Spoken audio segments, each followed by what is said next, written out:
Bom, boa noite a todos. É um prazer estar nesse momento participando desse evento com a Oficina do Texto e com o Fábio, que é coautor, né, comigo, de um livro que trata de proteção, que é um assunto que, para mim, né, é muito importante, até porque há mais de 30 anos eu tenho, particularmente, né, trabalhado tanto no modo acadêmico quanto no modo profissional com esse assunto. E pré-fabricação é outro tema que me atrai bastante desde a época do mestrado, como a Maite comentou, né? Eu realizei na Escola de Engenharia de São Carlos, da USP, e ela falou corretamente. Também fiz meu doutorado na Universidade Federal de São Carlos, que São Carlos é uma cidade privilegiada, né, no contexto brasileiro, que tem duas universidades públicas de grande renome, né, numa cidade do interior do estado de São Paulo. Então, isso é muito agradável para nós que vivenciamos esse ambiente acadêmico e também muito frutífero no aspecto de permitir, né, troca de conhecimentos e vivência profissional. Meu nome é Ângelo Rubens Migliori Júnior. Eu, particularmente, prefiro ser chamado apenas por Rubens, que fica mais simples, é o nome que eu mais utilizo, né, pessoalmente. E academicamente, Migliori. Okay? A intenção hoje é tratarmos de elementos pré-fabricados protendidos. E, dentro do tempo que foi sugerido para esta apresentação, eu pretendi focar a questão dos custos. E, dentro desse panorama, a gente vai aprofundar um pouquinho o assunto, objetivando a questão dos pré-fabricados.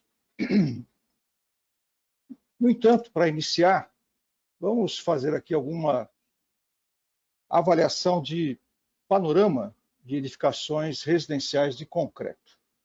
Em geral, a gente acaba observando de informações do mundo todo que a construção civil ela padece do síndrome dos 3D, né, com a abreviatura de termos em inglês, que é um ambiente sujo, tem muita poeira, né, lama, principalmente na época de execução das fundações, né, quando chove ou não, né, um ambiente difícil de ser vivenciado pela dificuldade de manuseio dos equipamentos, de peças de pesos pesados, e também perigoso, né, porque acaba criando, né, oportunidades para acidentes com os operários ou os próprios equipamentos ou elementos que estão sendo manuseados.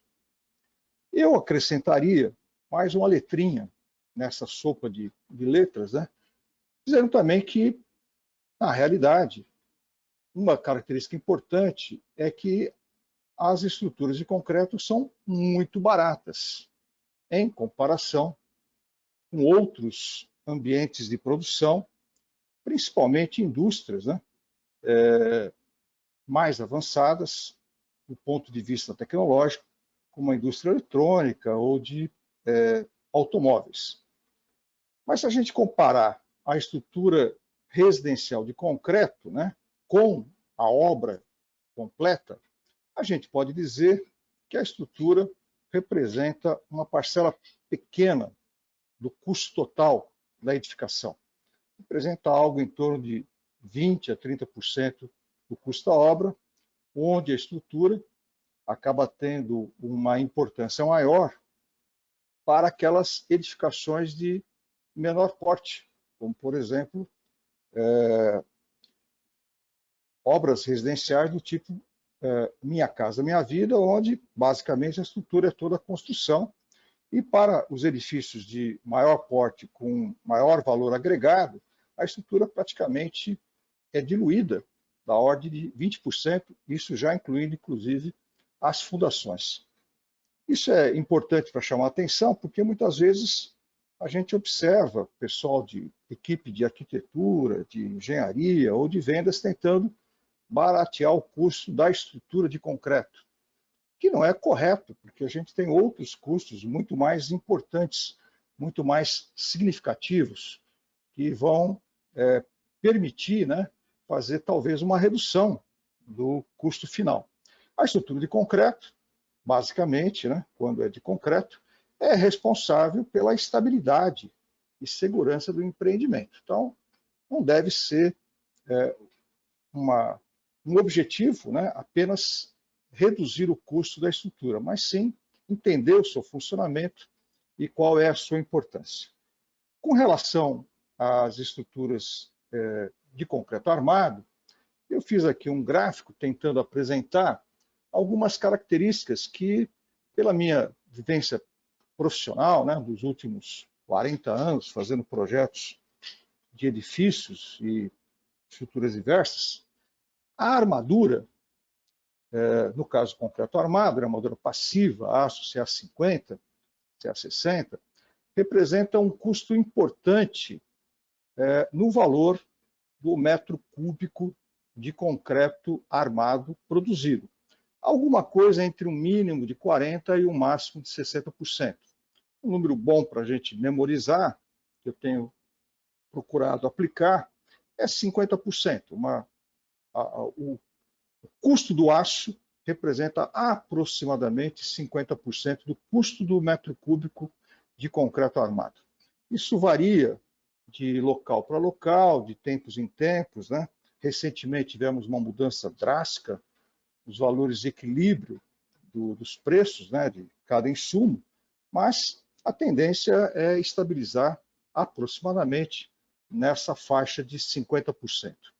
A forma, seja ela de madeira, ou seja uma forma mais reutilizável, como de polietileno, uma forma metálica, tal como a gente utiliza nas indústrias de pré-fabricados, representa o segundo custo mais importante.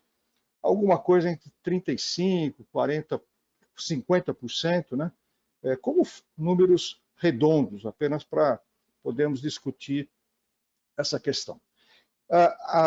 Tomando como referência um número mais simples, né, a gente poderia dizer que a forma representa cerca de 40% do custo da construção de concreto armado. É o segundo item mais importante, uma curva ABC, onde o concreto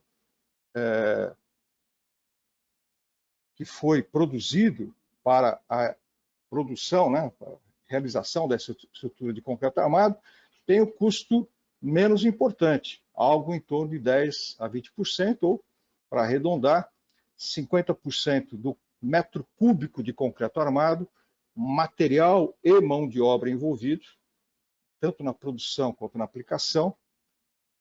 A armadura representa cerca de 50%, a forma cerca de 40%, e o concreto, em números redondos, cerca de 10%. Isso me dá também um indicativo de onde eu deveria focar a atenção para redução de custos. Ora, se o custo mais importante é a armadura, eu promover ações que reduzam a quantidade de armadura envolvida leva a um custo menor da edificação. Esse é o nosso objetivo. E não como a gente tem observado que algumas pessoas desavisadas tentam reduzir o volume de concreto da edificação. Ora, se o concreto em si, o concreto simples, aplicado, curado, adensado, com a mão de obra, representa um custo menor em relação aos outros insumos, não é no volume de concreto que eu devo me preocupar em redução de custo. Evidentemente que, por questões arquitetônicas, eu também não desejo fazer peças de concreto de seções muito avantajadas, que podem, eventualmente, até criar algum aspecto negativo. Mas, lembrando aí o problema de determinação de armadura de uma viga de concreto armado, na flexão simples, quanto mais alta a viga, menor é a quantidade de aço que eu necessito para armar essa viga em função do braço de alavanca, da resultante de tração no aço e da resultante de compressão no concreto. Eventualmente, com o avanço tecnológico, nós temos cada vez mais oportunidade de trabalhar com concretos mais resistentes e também com aços de maior qualificação. Mas a regra continua igual.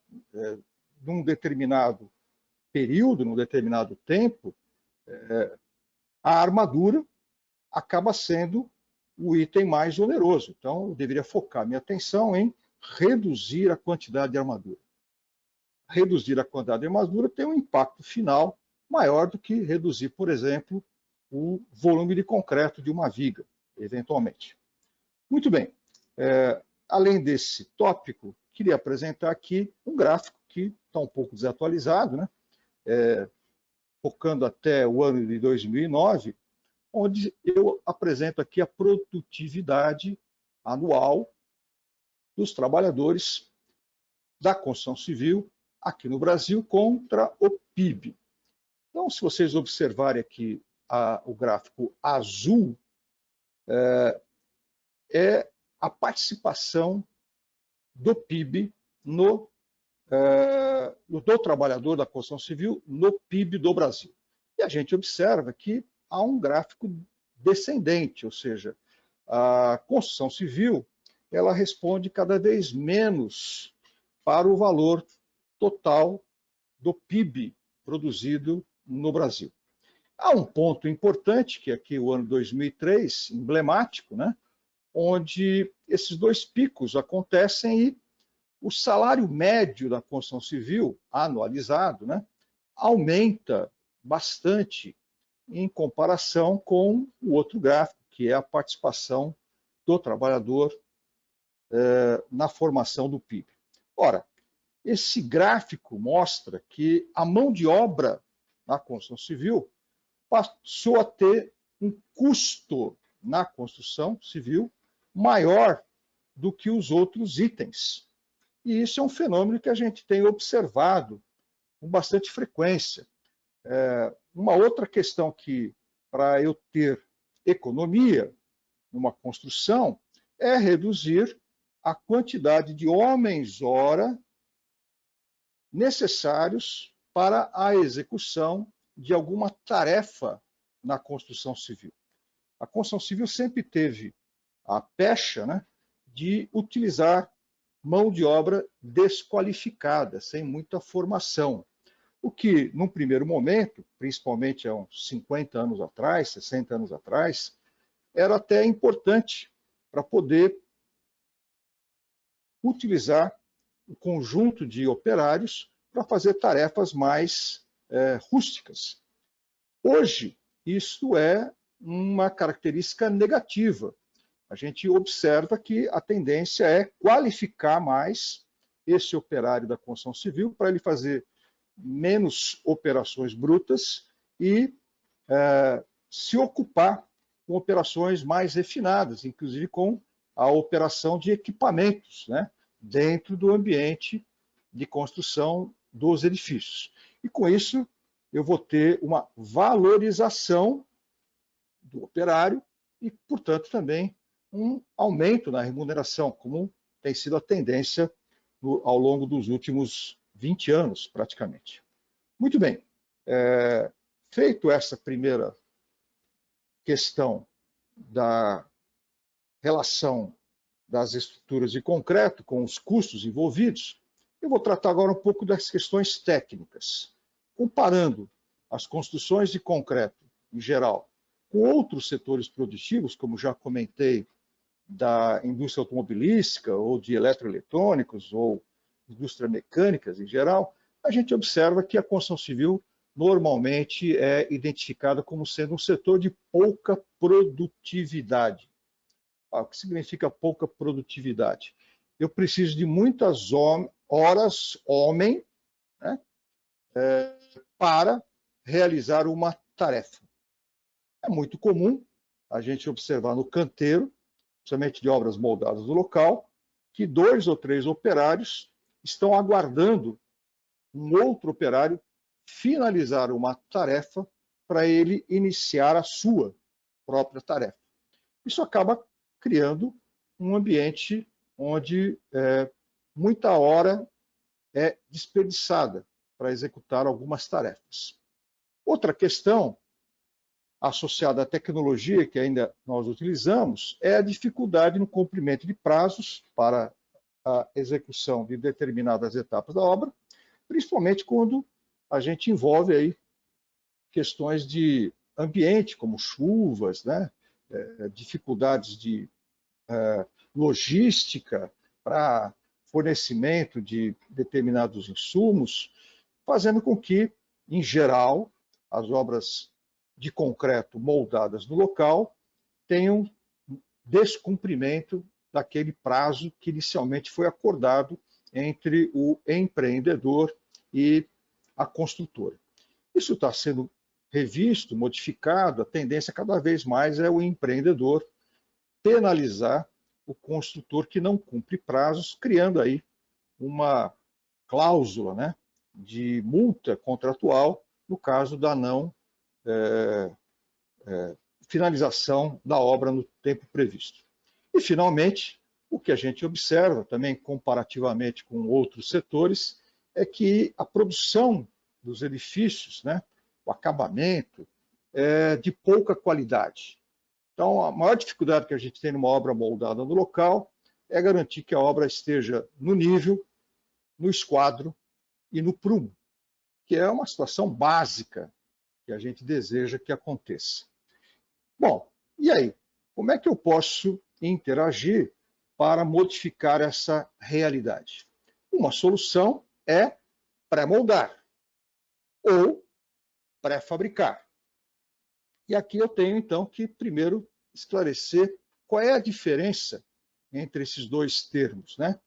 Segundo a norma 9062, norma brasileira, NBR 9062, concreto pré-moldado é qualquer elemento produzido fora do seu local de aplicação. Então, eu produzo a peça num certo local, no canteiro ou fora dele, e vou aplicar, por exemplo, no quarto pavimento, sexto pavimento de uma edificação.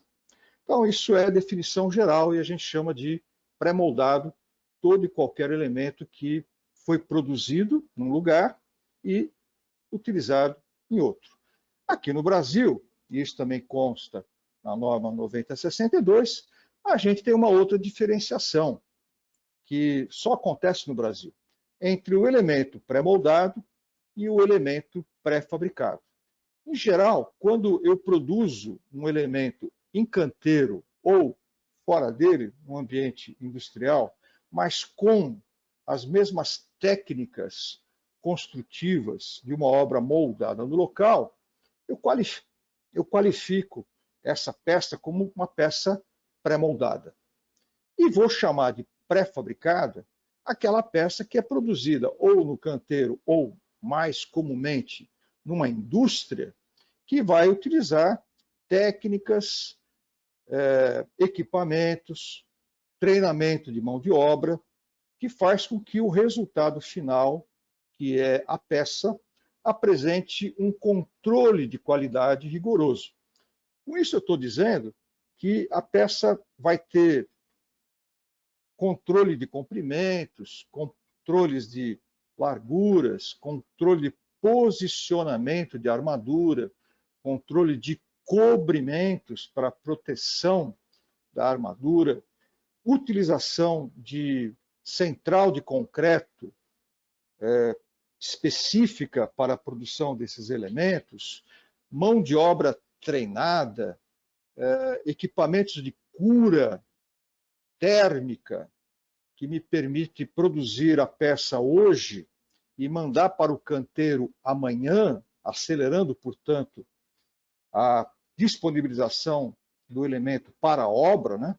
Fazendo com que eu tenha um grande ganho de logística, para não ficar aguardando o tempo que normalmente a gente dispõe, né, numa obra moldada no local, que é o concreto adquirir o endurecimento, e não só a resistência mecânica, mas também módulo de elasticidade, que é um outro grande vilão do concreto, para que eu tenha controle das flechas ou deslocamentos que a estrutura venha a apresentar.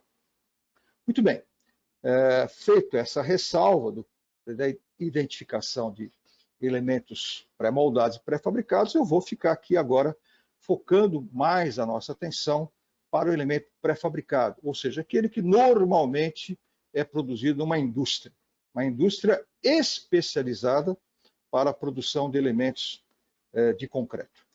Muito bem, o concreto em si, se a gente observar esse material com relação a outros materiais, como por exemplo o aço da estrutura metálica, a gente observa que existem algumas características negativas.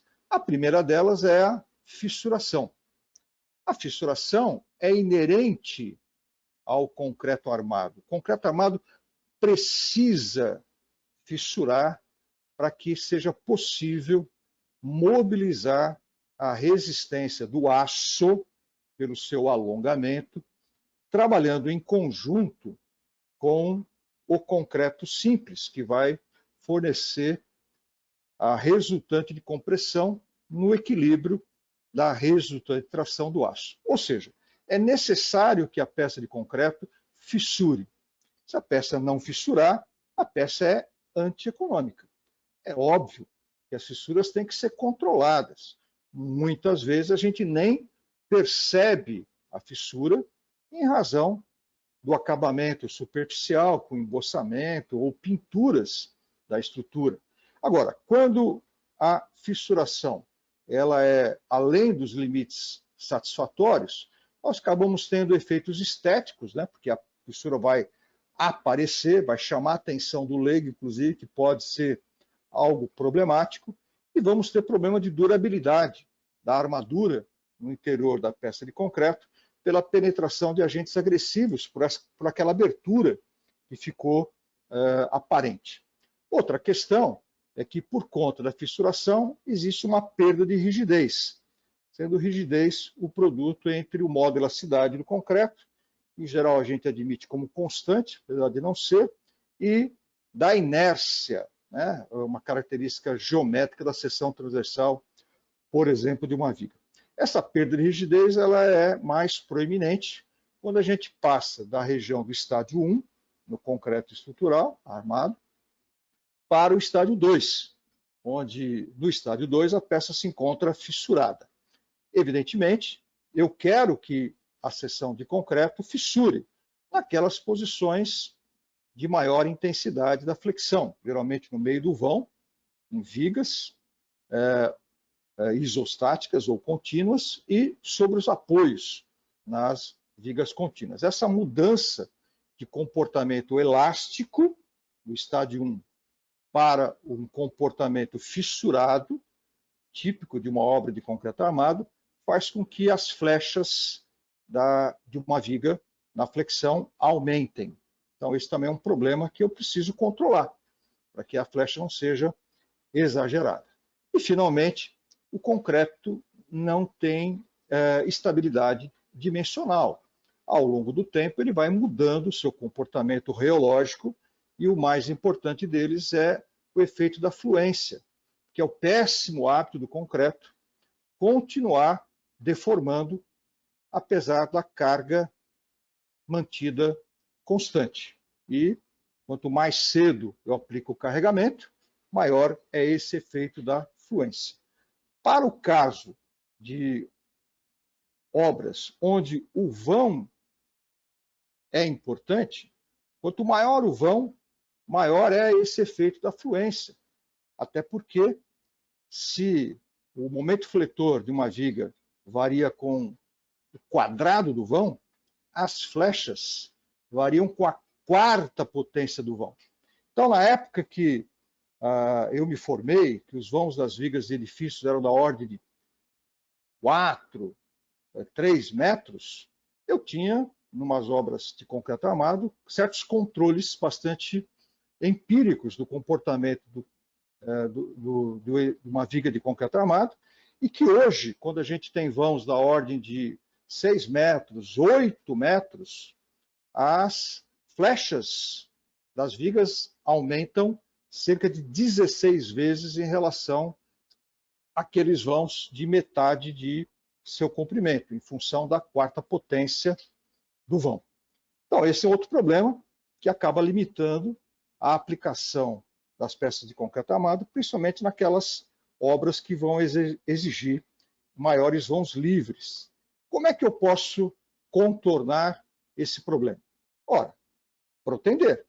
Protender é uma solução interessante do ponto de vista técnico para eu manter as boas qualidades do concreto estrutural, inclusive de custos em comparação com outros materiais, e eliminar grande parte das características indesejáveis do concreto armado. Muito bem. Então, se eu vou poder contornar o problema do concreto e contornar o problema da produção, o pré-fabricado, protendido, é o futuro das construções no Brasil e no mundo. É fato, é lógico, mas será verdade? Esse é um problema que normalmente a gente se depara. Por que a gente não vê tantas obras pré-fabricadas protendidas, vigas, lajes, principalmente? Então, essa é a questão que eu quero abordar. Falando um pouquinho sobre pré-moldados em geral, né? Agora, sem distinguir se é pré-fabricado ou não, a gente tem na proteção 3 sistemas construtivos. A pós-tração, com ou sem aderência entre o aço e o concreto. Pós significa que eu vou estirar a armadura de proteção, depois, pós do concreto endurecer, então eu vou aplicar tração no aço depois do concreto endurecer, e pré-tração, que é o sistema típico das indústrias, que eu vou estirar, alongar o aço antes do concreto endurecer, por isso chamo de pré-tração. Na pré-tração, obrigatoriamente, nós vamos ter aderência inicial entre o aço e o concreto, porque o aço é estirado e depois o concreto é lançado sobre o cabo de proteção nu, diferentemente da pós-tração, onde normalmente a gente tem uma bainha. E aqui, rapidamente, normalmente a gente utiliza a solução de pós-tração com aderência para obras de grandes vãos, né? Tipicamente obras rodoviárias, né? Pontes, viadutos, passarelas, e se torna econômica esta solução com pré-moldados protendidos, né? Com o vão acima de 25 metros, tipicamente. A gente tem vários trabalhos, né, realizados tentando baixar um pouquinho esse custo, né, para pós-tração, e a gente sempre encontra um número da ordem de 25 metros de vão livre, né, o vão teórico da viga, para que seja econômico a utilização desse sistema. Aqui na imagem que vocês estão vendo, é uma obra urbana que nós realizamos alguns anos atrás, onde o vão da viga é de 35 metros, né, precisando aí de 2 guindastes para montagem. Quais são as características de uma obra com pós-tração aderente? Primeiro, é que eu tenho a possibilidade de aplicar uma curvatura no cabo, o que é ótimo. Isso otimiza muito a quantidade de material pela curvatura, onde a gente acaba aproveitando o aço de proteção naquela posição onde ele é mais necessário. Por exemplo, aqui no meio do vão, com uma posição mais inferior, uma viga biapoiada, e aqui na região da extremidade da cabeça a gente faz uma trajetória formada por trechos de parábola e segmentos retilíneos até chegar na posição de ancoragem. A característica é que a gente vai ter aí uma possibilidade de fazer grandes raios de curvatura, até pelas dimensões da peça. Essa peça aqui tem alguma coisa da ordem de 2 metros de altura, dá para perceber aqui pelo pessoal que está fazendo aqui a inspeção. Eu estou no meio dessa foto aí em algum lugar que eu nem sei onde. Outra questão é que nós vamos ter uma força de proteção em cada cabo, o cabo aqui considerando uma unidade de proteção, vocês estão vendo aqui são as bainhas metálicas, onde eu vou enfiar dentro dessa bainha uma quantidade de cordoalhas, que esse agrupamento eu chamo de cabo de proteção, e que vai ter uma grande força para poder suportar esse grande vão, que é aplicado através de um macaco de proteção bastante potente, bastante pesado, para ser manuseado. O resultado também é que nós vamos ter grandes perdas de ancoragem. Esse assunto a gente trata com mais detalhe no livro, né, escrito por mim e pelo Fábio, que trata especificamente dessa questão.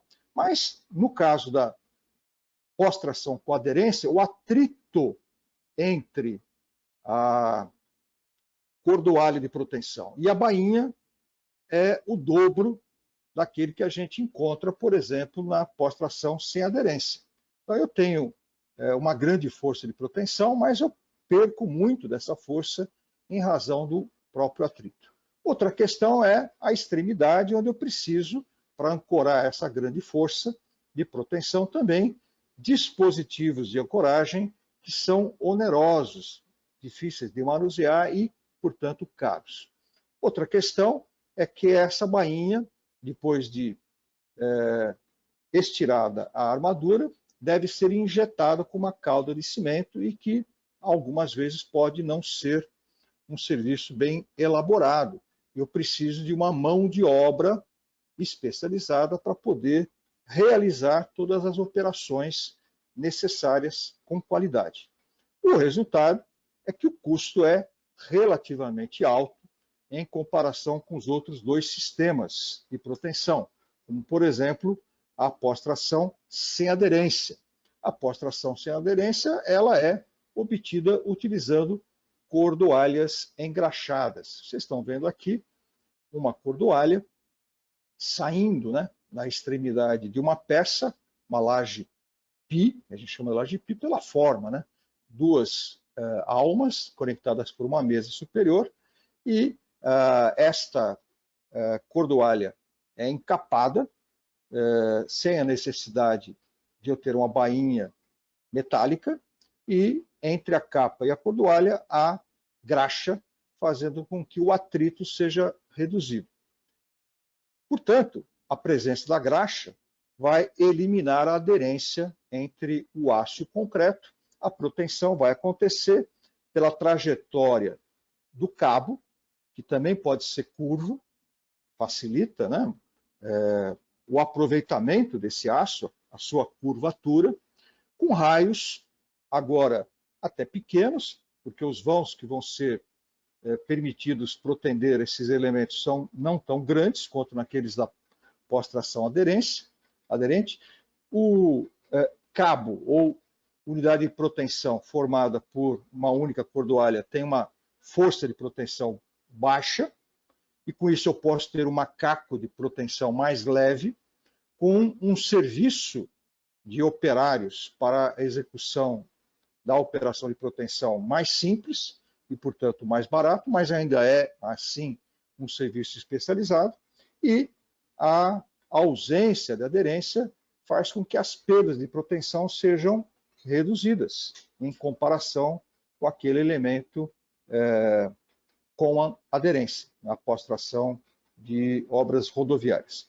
Não é comum a gente observar indústrias utilizando pós-tração sem aderência, com cordoalhas engraxadas, né? Em geral, esse sistema construtivo é mais utilizado em obras moldadas no local, mas algumas experiências também já fizeram uso dessa técnica na pré-fabricação, como esse caso que está sendo apresentado aqui. O resultado, pelas características de execução, é que o custo é inferior ao da pós-tração aderente, mas ainda é um pouquinho maior do que a pré-tração. Na pré-tração, como ilustrado aqui, nós temos as unidades de proteção, que são as cordoalhas retilíneas. E aí já é uma situação ruim em comparação com a posição do cabo, formado por segmentos parabólicos e retilíneos. Nesse caso, o que a gente faz é fixar a cordoalha numa extremidade de uma pista de proteção e simplesmente estirar do lado oposto, fazendo com que o cabo fique retilíneo, como normalmente a gente utiliza aqui no Brasil. A outra possibilidade é fazer o cabo poligonal, que não é tão usual no Brasil, é mais usual nos Estados Unidos. A conclusão é que quando o cabo é reto, eu vou ter menor eficiência da proteção em relação ao cabo parabólico, porque nós vamos ter uma grande força de proteção na extremidade da viga, que está sendo apresentada aqui por uma forma, a forma lateral, né, passando aí as cordoalhas. A gente chama esse sistema aqui de pente, né, para posicionamento da cordoalha, e ela, se transferir a proteção para a extremidade de uma viga que está com momento fletor nulo, eu posso ter até um problema de comprimir demais numa posição inadequada da peça. Mas eu não tenho aqui outras necessidades, não tem mais acessórios, o cabo é nu, lança-se o concreto sobre esse cabo, sobre a cordoalha, e a aderência entre o aço e o concreto é que vai garantir a transferência de força de proteção para o elemento de concreto. A proteção é de intensidade menor do que no caso da pós-tração aderente, e eu posso ter macacos mais leves, que vão fazer a operação de estiramento de modo mais simples. As ancoragens nas extremidades da peça, elas são reaproveitadas, e eu não preciso mais entregar junto com a peça placas de ancoragem, como a gente faz no caso da pós-tração aderente ou pós-tração não aderente. Mas, por outro lado, eu preciso de dispositivos na produção, na indústria, geralmente são blocos de reação relativamente parrudos. O investimento na indústria é alto. Mas a mão de obra envolvida é muito menor, fazendo com que o serviço de proteção seja barato. E é por isso que as indústrias utilizam. Eu tenho como resultado um custo baixo do elemento, porque todos os acessórios são reaproveitados, a mão de obra é menos utilizada e, quando eu tenho uma indústria que produz a mesma peça muitas vezes, a repetição também acaba fazendo com que nós tenhamos aí uma maior produtividade. Exemplo de peças protendidas são as estacas, os postes, com grandes vantagens de não apresentar perda de durabilidade ao longo do tempo, vigas, aqui vocês estão vendo uma forma metálica, típica de obras industriais, vigotas, né, ou terças para coberturas, telhas, né, telhas W, telhas em I para receber águas de cobertura, painéis de fechamentos, que é uma grande possibilidade de redução de tempo de execução de obra para fazer fechamentos, e finalmente as lajes, né? Aqui um exemplo de lajes pi, como a gente chama, devido às duas almas e mais a mesa superior, e lajes alveolares, que é uma grande sacada tecnológica dos últimos 30 anos no mundo todo, no Brasil cerca de 20 anos. A laje alveolar é aquela que é vazada, né? A laje vazada, ela tem alvéolos e acaba criando uma seção otimizada de concreto. A grande vantagem da laje alveolar é a não necessidade de utilização de armadura passiva.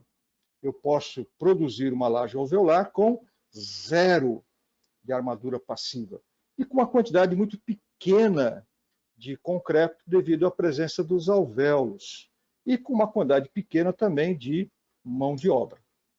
Se a gente comparar aqui a questão da mão de obra, né, de modo também grosseiro, né, uma memória que eu estou apresentando para vocês, aqui na década de 70, quando a gente ia avaliar o custo de uma obra e a gente disponibilizava uma quantidade de custo de material, tomando o material como referência, se eu gastava R$1 para executar aquela peça com material, a gente tinha como referência algo em torno de R$0,5 para a mão de obra.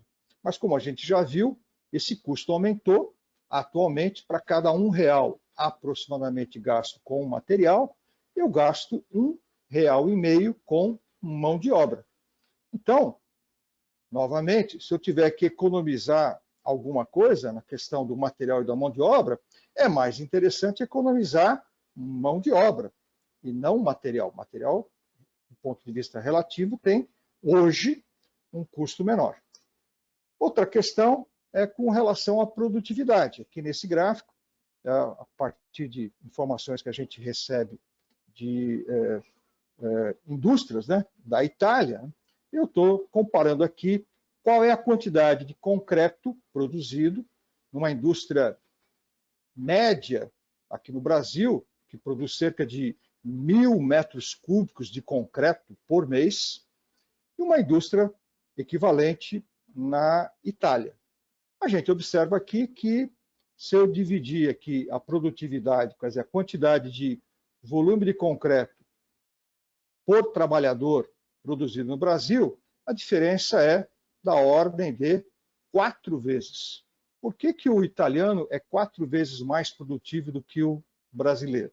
Ora, simplesmente pela maior utilização de equipamentos na produção e deixando de fazer a utilização de mão de obra bruta para dobrar a armadura, a lançar concreto, adensar e curar. Esta é uma grande diferença, onde aquela indústria mais moderna, de pré-fabricados, utiliza intensamente equipamentos especializados para a produção desses seus elementos.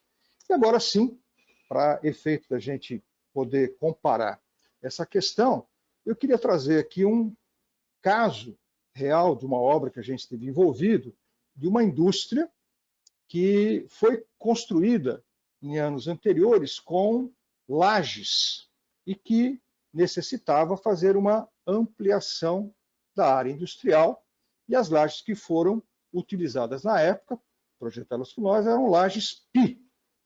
E depois de cerca de 20 anos, a mesma indústria desejou fazer um acréscimo de área de piso, mantendo as mesmas características da edificação industrial e no comparativo com o pré-fabricador que iria fornecer essa laje, a gente comparou com uma laje alveolar equivalente para suportar o mesmo carregamento de pavimentação e ação variável da ordem de 1 tonelada por metro quadrado, 10 kN por metro quadrado, com um vão teórico de 760.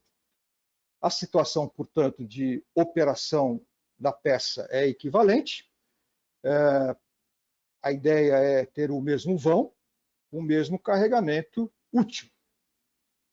Nas mesmas condições, a gente previu uma capa moldada no local, típico de obra de piso de pré-fabricados, no caso aqui de 5 centímetros, que eu não vou considerar aqui nas nossas análises. Eu vou considerar apenas os materiais e os custos envolvidos na produção da laje PI e da laje alveolar. A laje PI, né, que nesta imagem tenta aparentar uma situação bastante comum, ela tem, nesse exemplo que nós estamos estudando, uma altura de 50 centímetros e depois um acréscimo de capa de mais 5. A largura dos painéis, padrão daquela indústria, 2,5 metros, e são necessários 2,04 metros cúbicos de concreto para a produção de um painel de laje. E para esse painel de laje, a quantidade de aço necessária eram cerca de 226 quilos de aço, resultando alguma coisa da ordem de 107 quilos de aço por metros cúbicos de concreto e um peso, para ser computado o custo de movimentação, da ordem de 5 toneladas, 51 kN. A laje alveolar, equivalente para suportar o mesmo vão, o mesmo carregamento, a gente na época especificou uma altura de 20 centímetros, mais a capa de 5, igual da laje PI. O painel de laje padrão aqui no Brasil é algo em torno de 1 metro a 1,25 m, aqui no caso é aquela indústria utilizando larguras de painéis aqui de 1,25 m, e são necessários para a produção dessa laje com os alvéolos 1,16 metros cúbicos de concreto e a utilização de aço de proteção, no caso CP 190RB, que é o mais usual, 46 kg de aço, dando um consumo de aço por metro cúbico de concreto da ordem de 40 kg. Como já falei, aqui é utilizado zero de armadura passiva. Eu tenho apenas uma casquinha da ordem de 4, 5 centímetros envolvendo os alvéolos de armadura, portanto, pouco material e também pouca mão de obra para a produção dessa peça. A montagem também fica favorecida, ao invés daqueles 5 toneladas da peça anterior, eu tenho aqui a necessidade de alguma coisa da ordem de 3 toneladas por painel para ser movimentado. Agora vamos entrar então em mais detalhes nas questões dos custos, né? Primeiramente, fazendo aqui uma relação, vou fazer algumas tabelas, pretendo não aborrecê-los muito com elas, né? E um gráfico correspondente. Então, aqui eu tenho a laje pi e a laje alveolar de 20 centímetros, dando uma espessura média, dividindo aquele volume de concreto pela área preenchida, né? Da ordem de 11 centímetros para a laje pi e da ordem de 12 centímetros para a laje alveolar. Então, aqui eu tenho um acréscimo de quantidade de concreto da laje alveolar em relação à laje pi, portanto, seria até desfavorável. Mas essa é uma das medidas, né? A outra é a quantidade de aço. No caso da laje pi, necessito alguma coisa da ordem de 12 kg de aço por metro quadrado de piso executado, que é uma medida mais interessante, né? Qual que é a área que foi construída, e no caso da laje alveolar, cerca de 5 kg de aço por metro quadrado, evidentemente um aço mais nobre, CP 190, algo em torno de 3,5 a 4 vezes a resistência do aço CA50. Graficamente, essa grande diferença, uma redução de 60% aproximadamente na quantidade de aço é bastante significativa. Se eu agora avaliar os consumos por metro cúbico de concreto, não por área, né, a gente também observa uma grande vantagem da laje alveolar, né, quando comparado com a laje pi, que necessita da ordem de 110 quilos de aço CA50 e a laje alveolar 40 quilos de aço CP 190, portanto 63% de redução. Bom, mas tudo isso são insumos. Vamos colocar então valores. Eu quero colocar valores médios que eu adquiri alguns meses atrás, tomei como referência o mês de agosto, né? E só custos diretos, ou seja, não inclui aqui acessórios, né? Como alças de içamento, insertos, né? O transporte da peça, que depende muito da distância, os custos de montagem com equipamentos no local, né? Impostos, despesas indiretas da administração e os lucros, né? Que faltou um errinho aqui na palavra final. Aqui. Ora, se eu computar aqui o consumo de cada insumo e um custo unitário de referência, né? Não importa que esse custo esteja hoje ou em certa região do Brasil diferente, eu vou fazer a comparação de custo mantendo a mesma quantidade unitária de custo para cada insumo. Então, o concreto simples, fornecido, adensado, curado, com a mão de obra, algo em torno de 350 reais o metro cúbico. A forma repetitiva numa indústria da ordem de 90 reais o metro quadrado, usando aí cerca de 1,20 metro quadrado de forma por metro quadrado de laje, e 8,50 o preço do aço CA50 cortado, dobrado e montado na própria peça pela equipe de produção. E a cordoalha, que no caso a laje Pi, não tem. Dá um total de R$ 47 por área, por metro quadrado de laje.